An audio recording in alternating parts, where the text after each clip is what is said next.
Hello and welcome everyone to Biff and Brett's social commentary, PlayStation versus Xbox communities. Why is there a divide? Oscar, I'm going to let you take off first with this. This is Oscar Van Brett, Van Brett on Skype, owner of FSP, new league coming in 2K15.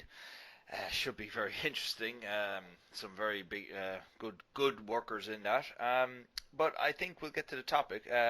Why is there a divide between the Xbox and PlayStation sides? What's your perception on this, Oscar? Well, to understand that, I think we have to look back a little bit.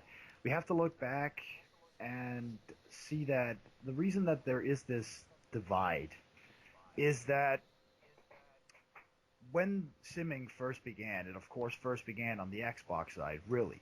The real simming began on the Xbox. And the oldest people that have done sim, as in those that have been here the longest, are also on the Xbox. And as the PS3 community began to try and do its own Simic, it didn't have any jumper cables, no start ramp to kind of give us an elevation. We had no one backing us up. We didn't get any support from the Xbox side of the community, which basically led to us, kind of squabbling about, trying so hard to get something to work, even though all we really needed was some kind of publicity, or at least someone that, tried to help. Let's say, hey, let's give these guys a chance. Let's share their video and give them a couple views. Maybe they'll, amount to something.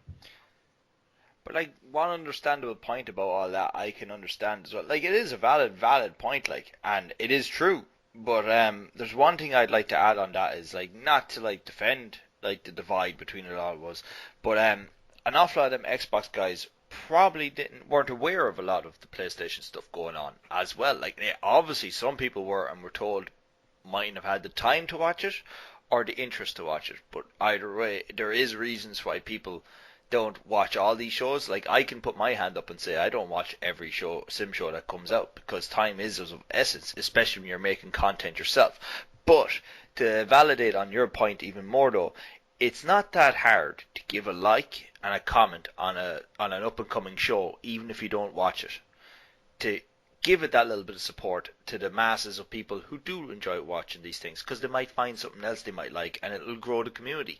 Like a great example of this would be the Call of Duty community, where a commentator would help help a bunch of up and coming commentators by spreading their subscribers around, and then they do so back in return, which will grow the community exponentially. Our community seems to be very much keep to themselves and like hoard what we have, and that's not just on the Xbox side; it's on the PlayStation side, I believe as well. What do you think? There have not been enough shows on the Xbox, or sorry, the, the PlayStation, PlayStation, to them to try and hoard.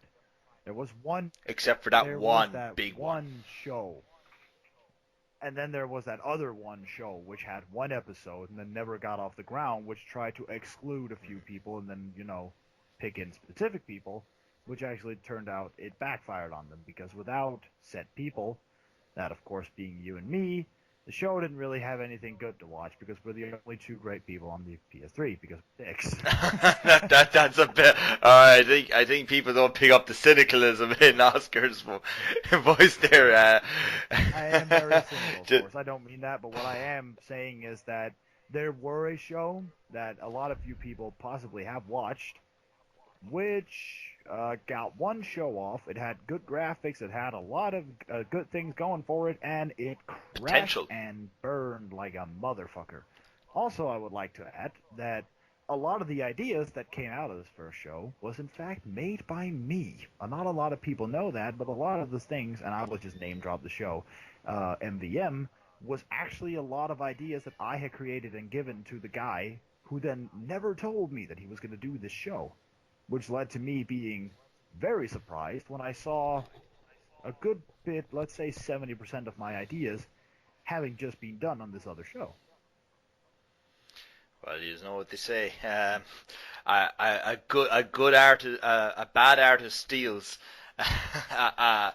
um, Yeah, Yeah, don't stop. A great artist owns it. You had a hard time getting that out there. I do. I have a very hard way with trying to be clever. It's not. It doesn't come natural to me. Is it because you're Irish? I'm Oh, sorry. come on, like we're going racist here, sir. But back to Back topic to though, topic. on the divide between on the PlayStation and the Xbox. Back to like another thing that can be looked at is the sim side of Xbox is huge in comparison to the sim side of PlayStation. On a par almost with competitive on PlayStation, I would believe it's an accumulated amount. If all the shows were to accumulate their shows, their what they've produced and the people who take part in it, it would be as big as the competitive side on PlayStation or Xbox. Whereas the sim side on PlayStation is looked down on between competitive people on PlayStation and simmers and competitive people on Xbox. It really is the bottom of the barrel. Mm, It really is the bottom of the barrel, and true. it's on the whereas on the other side of it all with the Xbox, the simming is actually respected even to a degree that the biggest league on PlayStation, FAM, was looking to the join up with one of the big sim shows. They were? Do you not remember the crossover with FAM and was it NGC or which show was it? Oh, no, that was actually the other way around. Oh, was it? It was the Cameron Bash tried and get a hold of Rombuster to host Starlight or something, I think their pay-per-view was called, what it actually backfired. Um, but yeah, it managed to backfire on them. And it turns out yeah, it sure did when its own members bailed out. his own members bailed. But from what I can see though as well is like there has been a massive decline even in competitive on the PlayStation side and the Xbox side. Like in the shows actually producing stuff, like there's big leagues and clans out there, granted, but in terms of YouTube stuff, there's very little. Like FAM released 2 shows this year. And yeah, I personally didn't enjoy them, but I understand a lot of people really did enjoy them, and that's understandable. They put a lot of work into their creations, but they their commitment to getting content out has declined greatly. Whereas if you look at the Xbox side, granted, an awful lot of the shows die very fast and they disappear, but if you would accumulate the amount of people that are generic among all them shows that are the same in between all them shows, the same people, same characters, and put how many shows all those people have been in, you can clearly see that those particular groups of people have produced way more than the competitive on Xbox, PlayStation, and Sim on the PlayStation has combined. Exactly. And I think that could be another reason leading towards the divide, just by on the sheer amount of content that these people have produced and the experience they have. That it's easy to look down on someone that is like, you know, not as experienced and trying to be where you are. It's easy to look down on someone that's putting you on a plinth, and that's another thing within the divide. People on our side, I say our, but we all know the divide, that Berlin Wall is crumbling with the PS4. Yeah. And I say that the people on the PlayStation side made paragons out of the people on the Xbox side. Like, there was good simmers on the PlayStation side who continuously said, "You're good, but you're not Xbox good" to people. I remember that being a common thread going along in an awful lot of conversations when people were trying to get pointers off some people. Like, do you know what I mean? Yeah. It was very condescending to people. Like, they didn't need to be told that they weren't as good as someone else. Being told that you've improved is a great way of doing it. The simple English used in it was another thing. But what do you think, man? Well, like on this part, I full-heartedly agree with you. The Xbox guys have been made out to be these almost godlike entities when it comes to simming. You know, being, just generally being fucking like, you can't be as good as an Xbox guy unless you have Unless played you're an Xbox or guy. have played an Xbox guy, which is what a person like Kingdom Dumpster did. I was actually just going to get to that point. Kingdom Star, and I won't refer to the same name because I know you have very good reason too. But um, you cannot deny that his profile has been elevated since he went to Oh, Xbox. it has, definitely. It has skyrocketed, and he would have been considered average, as good as me even, like, or just average, like, on the PlayStation, like, and within the PlayStation community, and on the Xbox, he's after getting into new leagues, and he's rubbing shoulders with guys who are considered, as we were saying, paragons earlier, like, and it's quite clear to see that, like, by simply being in a true true association on the Xbox side, that you're automatically perceived as better. Yep. Well, they But are automatically perceived as better, but not necessarily better. That's the whole thing. Which I find kind of amusing is the fact that looking at it really hard, it's not like Kingdom Star is better than me, for example, in simming just because he is now on the Xbox. But I think a better comparison, instead of comparing him to yourself or anyone else, is to compare him to himself. Oh. You compare him to what he was beforehand and what he is after. Yes, he has developed some new fluency in his movement in what he does in the ring. But the spots are still the same, the character's still the same, and the gimmick is still the same. It's all the same still. But it's just perceived as better because on the Xbox. Biff, I'm getting like a sore throat and a bit of a headache when you say gimmick and character because he doesn't have a gimmick and he doesn't have a character. Being a Samoa Joe ripoff is still a character and a gimmick, man. Eugene made a great career of ripping people but off. He was Eugene. I mean, he was talented. But that's a point I want to get to. If it's a little off topic, but I'm just going to deviate to it very quickly. You look at the PlayStation side, and you look at some of the characters and gimmicks that are in it. And you look at the Xbox side, especially among the elite, it's almost all character based. No gimmick. There's no unique gimmick creation within it or creativity exposed within it at all. Whereas if you look at the PlayStation side and look through some of the characters that have come through it, they are over the top, which is what's needed in this community on a wide level, in competitive and creative. A good example of that would actually, although he has been made out to look like a complete joke by Barnett, which I don't think was intentional, a good character and a gimmick is Nacho Man. And a lot of people are going to laugh at that. But when you think about, like, let me give you a bit of backstory to what his actual development into that character was. And I'm pretty sure you will, but I doubt a lot of our audience will. Nacho was Brandon Kate, a regular jobberish dude who was just there. He was there for being there. And he got mentally damaged through multiple vicious chair shots.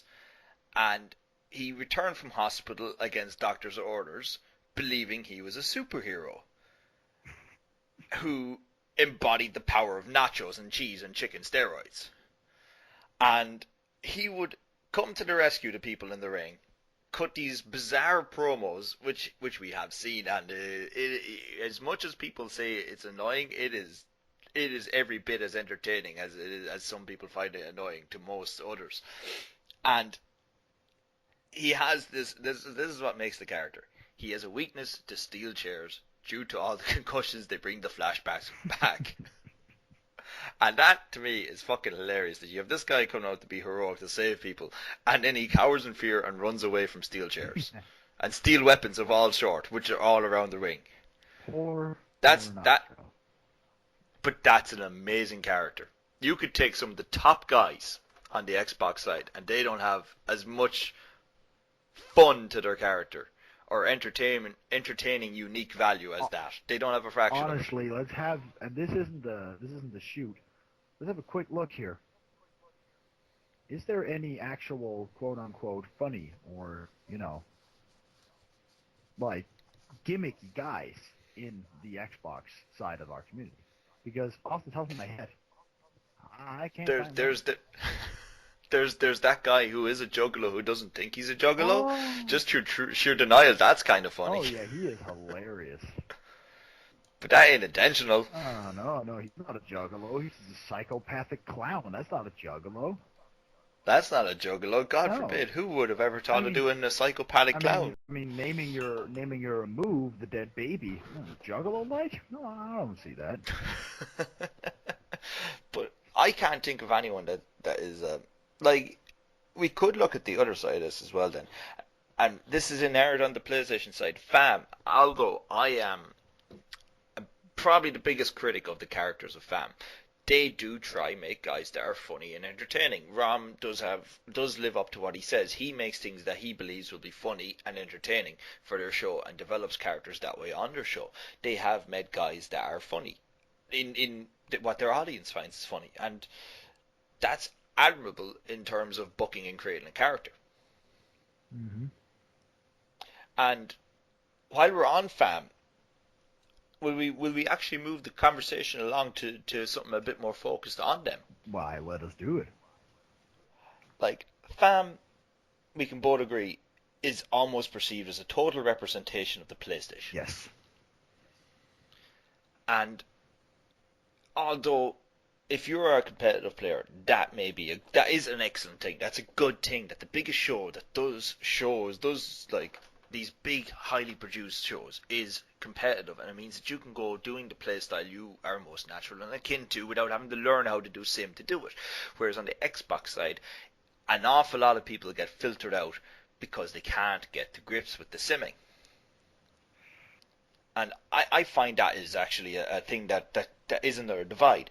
You can have more immature people be more exposed on the PlayStation side than you can on the Xbox side.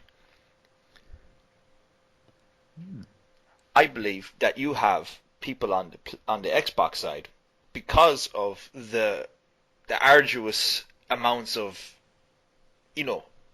planning in your character and scripting for your matches you have to go through just to be able to have a match in these shows on the Xbox side. It takes maturity to a degree, whereas on the PlayStation side it's go out there and just don't spam too much and that's it. Do you know? Yep.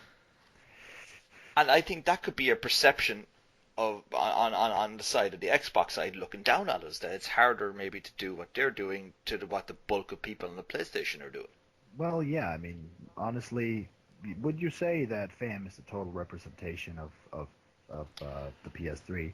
I get a bad taste in my mouth, but the reality of the fact is that if you look at it statistically, it's true. Because, I mean, like, FAM does put out some really top quality shows when it comes to the editing. But that's to the editing. And that's more or less it. Because the rest of it is just, you know, teleporting around the ring like you and I discussed. If you actually notice during a lot of the FAM matches, you will see the competitors teleporting around the ring because they're cutting, because their matches are so goddamn long. Best example. Trying to beat the crap out of each other. Exactly. The best example, in my opinion at least, is the Black Heron versus Merc match that happened at the Royal Rumble this year. I think that match was roughly 30 to 40 fucking minutes long. Of the same spots and moves. No, because there weren't no spots and there were no moves. They were just constantly piling finishers on top of one another, and then, like, all of a sudden one of them won. And you had no... Because what happens when you play like FAM and you try to quote-unquote sim is that your finisher more or less becomes a regular move. The greatest example of this is Sean Nova's amount of stunners inside the Rumble is around the 20s that he does that many fucking finishing maneuvers.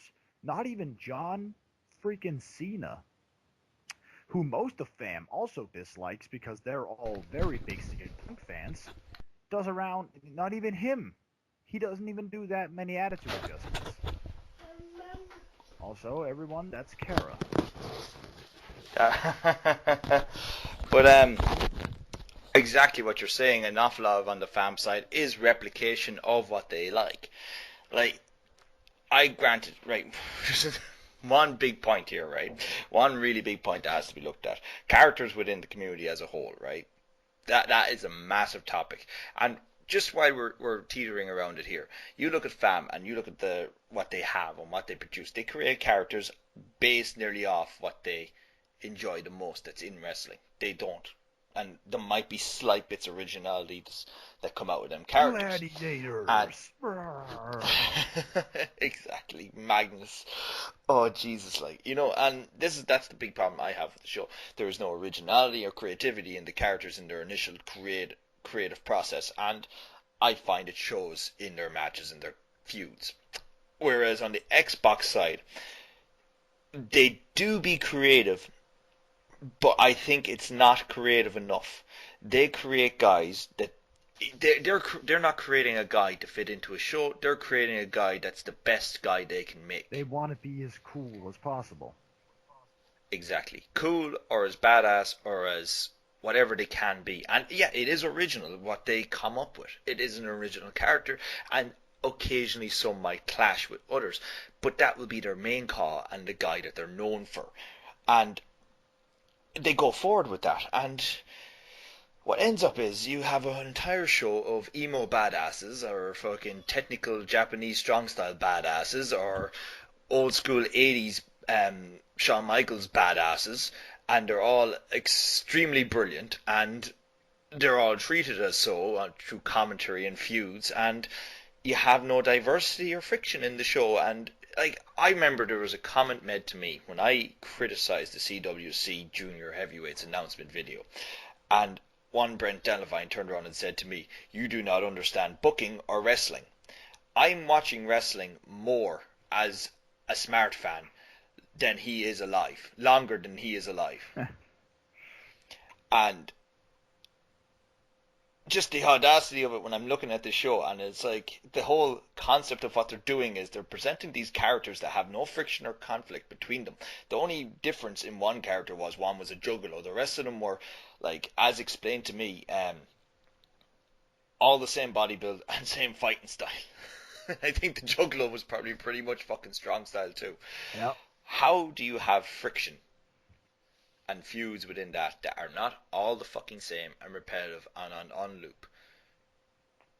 That's what gets to me. I will say off the top of my head 3 gimmicks that I'm going to do next year that are completely different and unique. I'm going to do the love muscle gimmick. Self-explanatory. Big muscly dude who's sexy, thinks he's sexier than everyone else. I'm going to do Engelbert Wright, an oblivious idiot who acts like Bob Backlund and uses his name as a cheesy gimmick and is oblivious that the crowd hates him, as all oblivious heels are, which is absolutely fantastic comedic stuff which you can get out of it. And Sparkles, which is a gay guy that's going to trigger and open questions about the audience's sexuality and how much people hate the have their homophobic feelings buried deep down. As you know, with all 13 to 15, 16-year-olds, they are so terrified of that stuff. Yeah, I mean, and right I looked now, at these as we're characters talking about homosexuals, I'm quivering. Like I am literally taking the piss. When you look at the character, you shouldn't be looking at what yourself thinks is the most badass character you can make, and then just say, "Oh, he's heel now." When you decide first from the get-go if you're going to make a face or a heel. You make... Biff, yeah?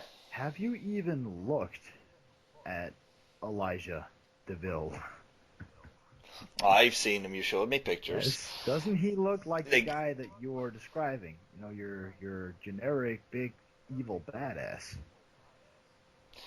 Generic big evil badasses have a place, but not an entire fucking roster of them.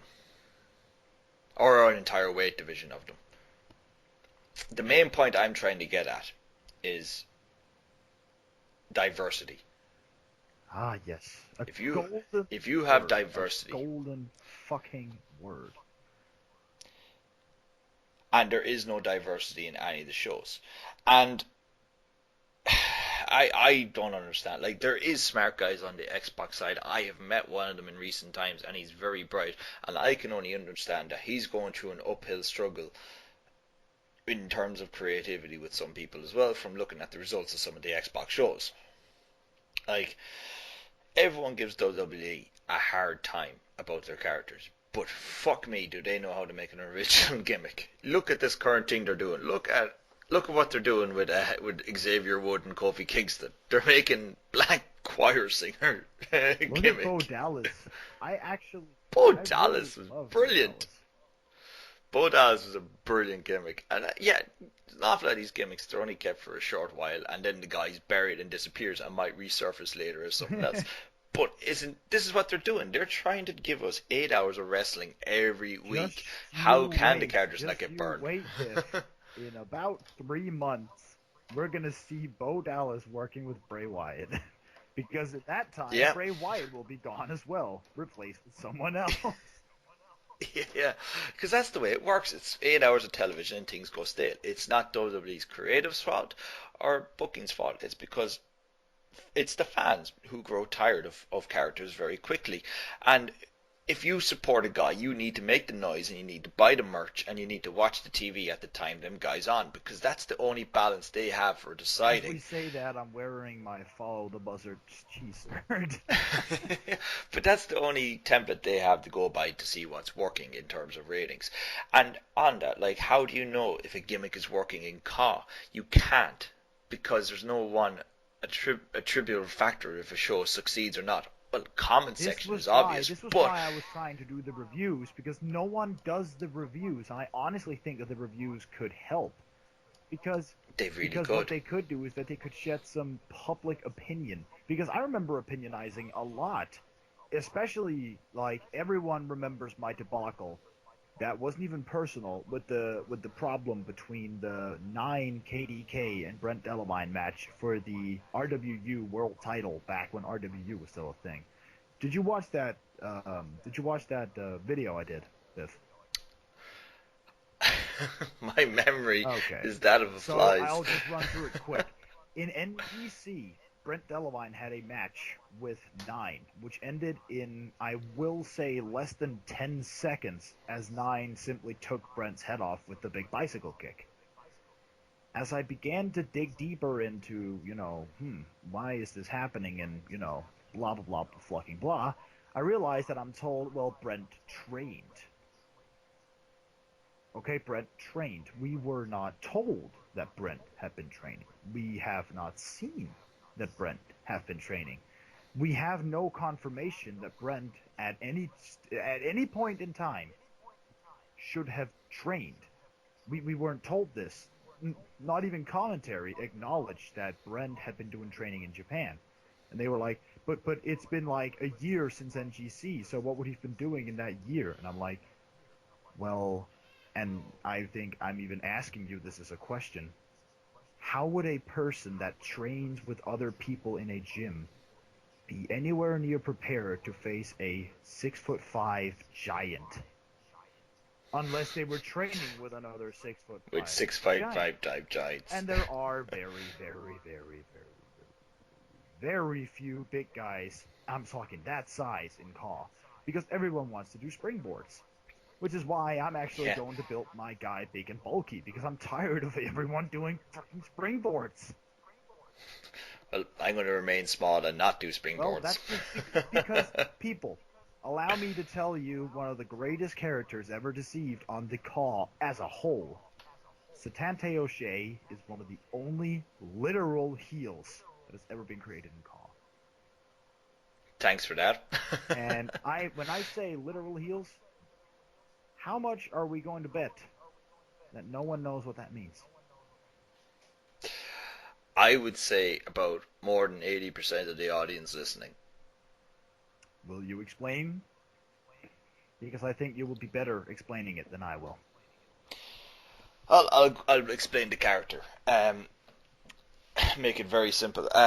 Satanta O'Shea is, from a social logical standpoint, created. I looked at the demographic of what my bulk audience and people I'm going to be working with is, and the vast bulk of them is American, extreme amount. Then I looked at myself and what I have that can conflict with America. I'm Irish. There is a long legacy of Irish immigrants going to America, being despised for it as well throughout the years. Like often, like they're like, you could talk to people's parents who are American right now, and they will be able to recognise times when pubs and building sites and shops would put no Irish allowed in. And that trailed back for years. And the Irish came over and put a lot of people out of work, took their jobs in construction and places like that. They were immigrants that came in, took what people did, not necessarily did it better. They did take their jobs and they replaced people and they became Americans. They became the new Americans. You look at a town like Boston, that is blacks and Irish, and the Anglo whites that were there originally are fucking so minimal right now because they had to leave from a lack of work, that the town might as well just pitch an Irish flag up and have a black dude holding it. Do you know? And I wanted to prey on the sociological aspect of that as creating the new American Satanta O'Shea, the guy that was coming over to replace the inadequate, lazy bum of an American. That's what his words are, not mine. Oh yeah, to also take people, what ye you do. have to realize that what we're saying when it comes to talking about our characters is set in character. Not Not as in as person. I love America. exactly. Anyway, But the guy is coming over to. He was coming over to just work as a wrestler in America, and he didn't get opportunities, and he started to take them, and he started to do better at people at them, and he started to build up this fixation in his head that he can be what he is going to take the people that come to America, unify them to make a better American, to make the new American. You look at what the whites did when they came over and ran the Indians out. They saw barbaric savages that didn't know what they were doing. He sees that in the wrestling world with the current Americans that are there. He wants to run them out, get the international elite in, and you're the new migratory American elites. That's what he wanted to do. Come in, get people that are better than you to do the job better than what you're doing. And that preys on something deep down with a lot of people who have jobs lost to people that are who lose their jobs to Mexicans, lose their job to Irish, lose their job to Italians, lose their job to Asians. That has a psychological effect on them. And Satanta O'Shea's whole premise is he believes what he's doing is right, and there's no way he can be perceived as a good guy in an American environment. But in his mind, he's the good guy, because in everyone's own story, you're not the bad guy. You think you're the good guy. It's what you do has to have friction with your audience, which makes you perceived as a bad guy. But if you can back up what you think is right and have a conflict with them, that creates a literal heel. thank you for explaining, because that is exactly what I wanted to get to. When you look at, also Biff, I will just let you know that in 5 minutes I have to go do that very special thing. When No when bother. you look, Wank. don't throw up. When you look at a good 90% of the heels that we have in Caw, let's run down memorable ones. The cocky heel, the cocky heel, the cocky heel, the cocky heel, the cocky heel, the cocky heel, the psychopath, the cocky heel, the cocky heel, the cocky heel, another cocky heel, and a juggalo. People don't really try and act their character. We have a juggalo, he's a mute. We left out delusional heel. Do we have those in Caw? We're going to when Engelbert comes in. Nacho. Well, if Nacho was a heel, he'd be delusional. Heel. Monster heel. Yeah, but that's the psychopath, I guess. Monster Beast Yeah. is basically the. Alright, a lot of people will call me out and say, Van Brett, didn't you have a giant, almost 7-foot, humongous monster? I sure as hell did. Did any of you read his bio, though? Which I frequently posted on my Twitter. No. Did anyone else notice how he shares similar last name to most of my other male Caws? No. Van Brett. The Van Brett is a family, and every single one of their bios trail back to one event that then transpired and then made these characters. It's not like the Great Happening. We're not talking the Big Bang, and then boom, we had 7 Van Bretts. It's a giant family of people that have all trailed into different directions, becoming various different people. But then you look at some good, because I can't off the top of my head name any good heel in Caw right now that I really think is a good heel. A guy you want to hate. Exactly. A guy I want to hate. Honestly, the one guy, even though he's, from what I heard, a giant ass, Damian Marasco, at one point when he was walking around doing the curve stomps, even though he had no promo or mic time, he actually managed to get across that he was a dick.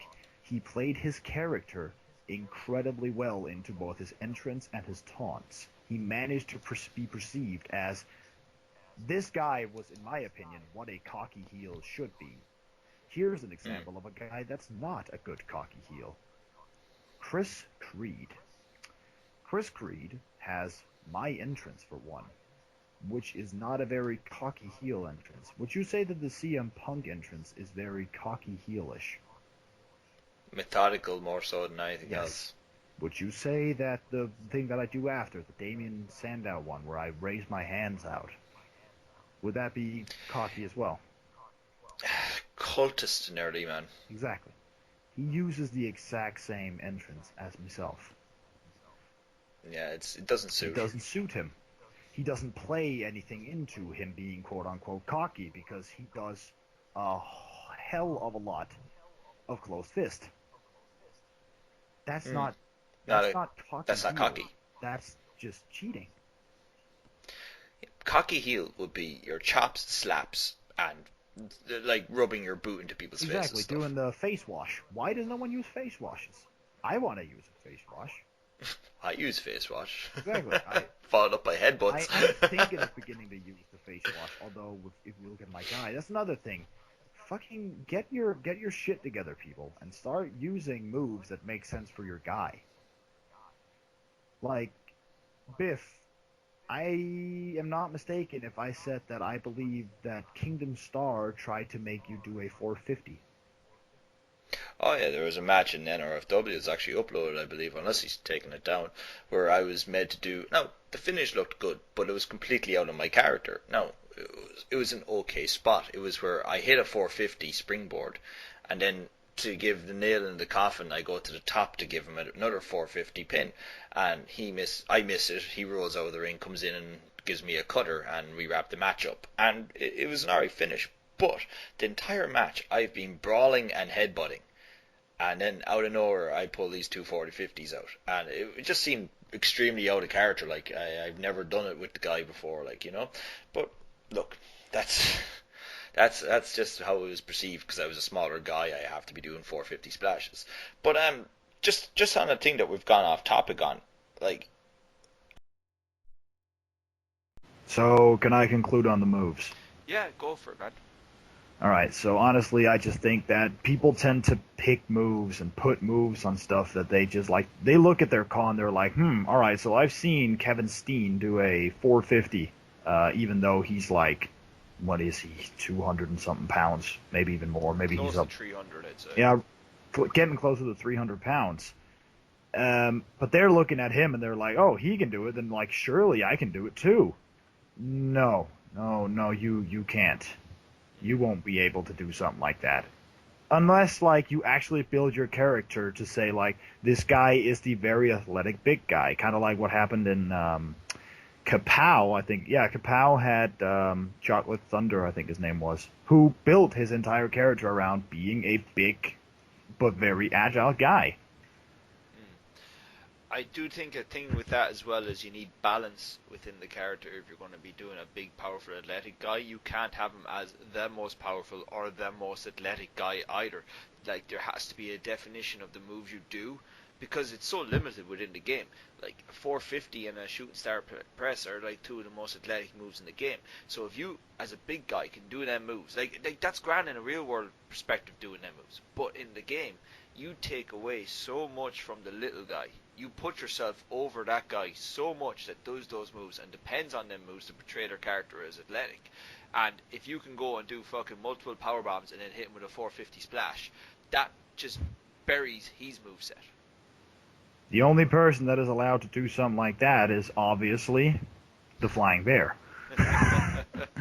But my point is, if you're going to be making your big athletic powerful guy, maybe just a body splash or an elbow drop or a leg drop, something along those regards that isn't as I mean, if you really want to bring out like the super athletic shit, then at the most bring moonsault. out a moonsault. Yes, a moonsault is That's a excellent. And 450 is like, good lord. yeah, it's a guy that it's something that should be reserved for a guy that's completely dependent on his lightweight moves and being extremely agile and because of his size. This is the thing that I went back to before. I'm going to be very brief on this. It's the problem I have with weight divisions because it's people perceive their characters to be like this and they don't build their moves and build their character to be the kind of frame of what they're doing or a division they're doing, because then when you put a weight division into it, then you can have you can have a heavyweight doing all these high flying moves. Then what is the whole exclusivity or the actual appeal of the lower weight division if a bigger, more powerful dude can do everything that the smaller, more agile dude can do?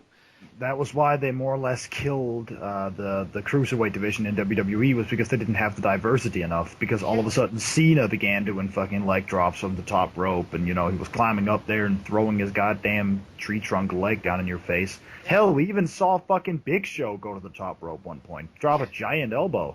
Like this is the big thing. Like it's and colleagues and the people that like claim they understand booking, but they obviously haven't a fucking clue when they go about doing this. Like, and they're booking guys. I can understand the Xbox side. There's an awful lot of respect between the guys, and they let people go creatively whatever way they want to go themselves, and they book around that. That isn't booking. That's lazy ass fucking booking. You need to take control, say what you need for each area, and you need to plan what's going to be going on in each division and in each area of your feuds. You need to plan your roster, and then you don't just pick guys up and put it into it. Because this is COD, you can make people. You tell the other person what you need, and if that guy's interested in doing it, let him do it. Get someone else if they're not. Like, that is a big thing I see in COD. They think they're fucking real wrestlers, or that they're acting out of a real world environment. They're not. They're acting out of a COD environment where they can be anything, and they need to be what can fit. And people aren't doing that, and that's where I'm just going to finish on that, because I'm going too much into it. Like, we could save that for another day. We will save that for another day, because we will be doing another one of these. But just on that, actually, we're going to wrap it up here now, because I think we've been talking for almost 45 minutes, if not 50 minutes here, of rambling and ranting and raving and kicking ass. This isn't your show. This isn't ranting and raving. This is social commentary. This is serious. We're bringing this back to the government when we're done. Yeah, and getting wrestling fixed. But anyways, getting online wrestling fixed. Yeah. But on that, we're going to call it a day at that. And if anyone listening has any disagreements and are respectful people, please leave a comment in your disagreement. And are respectful people, because we don't want a juggalo, for example. Please leave a comment in the comment section, and we will address you. And if it's a serious topic that needs to be discussed, we will talk it. And even other people may even get, if they want to make a response video, we'll even use that within the video if they want themselves. But if you like this. If you like this video, let us know just in the comment section. Just leave a comment. Do more, guys. Top notch, or keep doing it. That kind of positive feedback. If we don't get feedback like that, we're not going to know. Or if we don't even get fucking views, we're not going to fucking do this, because it'll be a colossal waste of time, as you've seen how much time it's going to take to do it. But irregardless, thanks for listening. Really appreciate it. And if you enjoyed it, that was our goal, and we're hoping people enjoyed it. And thanks. I don't hope people enjoyed it. I hope we made everyone cry. Well, that would be you would be Dr. Negative of all this. I've been Biff, and he's been. No, sir, I'm Dr. Evil. I've been Biff, and he's been Brett. Thanks a million, guys. We'll see you again. Bye. Bah.